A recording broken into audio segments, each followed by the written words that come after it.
You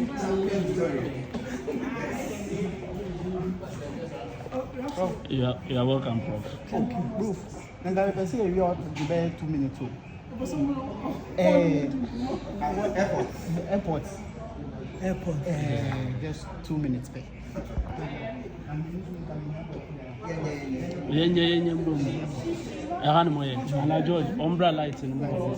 I felt very excited because as a Ghanaian who travels a lot outside the country, I've gone through a lot of embarrassment with foreigners sitting by me, asking me, and I mean the plane, asking me what is the meaning, what is the relevance of the name Kotoka. And then I would have to very disturbingly explain to them that it's an airport named after the man who overthrew Africa's greatest politician. When the name goes away and it becomes Kotoka International Airport or Accra International Airport, it is just a big chunk of the embarrassment having been taken away.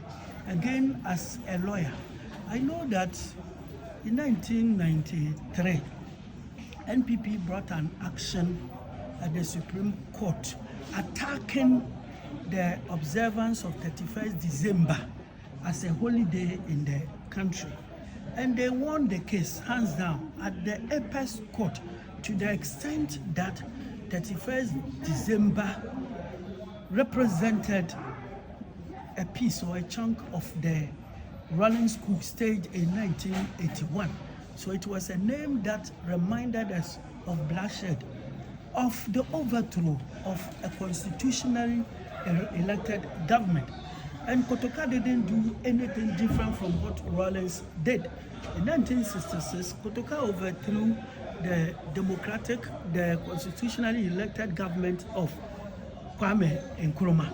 So if you think that it was proper to stop the observance of 31st December as a holiday in Ghana, then you should also think that it is proper that the name should be given something different completely. As a historian, Name. There's something in a name. There's something big in a name. Before independence, we were called the Gold Coast. After independence, we became Ghana. So anybody who mentioned Gold Coast is somebody living in the past. If you mention Ghana, you live in the present. So there's something very important. If you have children at school and they get to know the name Kotoka International Airport, the airport has been named after somebody who overthrew a democratic government, or somebody who overthrew Africa's greatest statesman. Then you are indirectly, implicitly educating the children to grow up, to stage coups so that we will name monuments after them, to grow up, to kill people so that we will praise them, we will honor them, to grow up, to do all the negative things under the sun, and we will remember them. So when you change the name to a more positive name, as the accounts have a saying that Samampa and Yatune Bedin, it is only when you are a good ghost that we name our children after you. So if you had a grandfather who ever raped a woman, a grandfather who committed suicide, a grandfather who committed robbery, nobody will name any child after that grandfather. But that grandfather who led us to war, that grandfather who built a monument for the village, that grandfather who led us to win a case in court, everybody will name a child after that grandfather. So there's always something in the name. Look, those who read the Bible, Peter is in the Bible, Judas is in the Bible. Everybody will name their children after Peter and not Judas.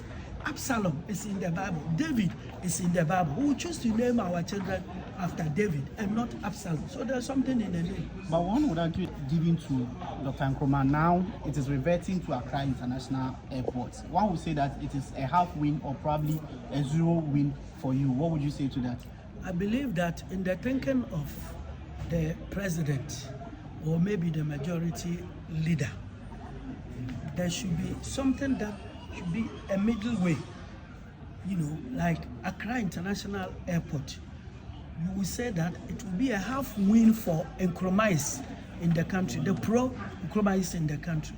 And then it will also be a half win for anti-Nkrumah, like let's say the MPP people, rather than diametrically giving it to Kwame Nkrumah, and then you think that you have spited the other side. I believe that was the thinking of the government. So is that to say that there is nothing good associated with it? No, I'm trying to say that, you see, the name was Accra International Airport. No, I'm reverting back to your explanation earlier on about the name change. I mean, he said that he did all the bad things under the sun. I mean Kotoka. Yes. And I'm saying that to mean that there is nothing good associated with him. I can't say there's anything good associated with him. I cannot say that because he was a senior army officer. You sworn an oath to defend the flag and your country, the government, everything. Then, as the American government has made us to know, declassified CIA documents show that it was the Central Intelligence Agency of America that planned, they could give them money to overthrow their own government. So you are a traitor. You are a traitor. Nobody should mention you.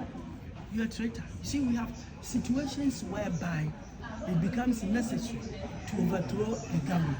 Let's say if the government is already a military government, fine.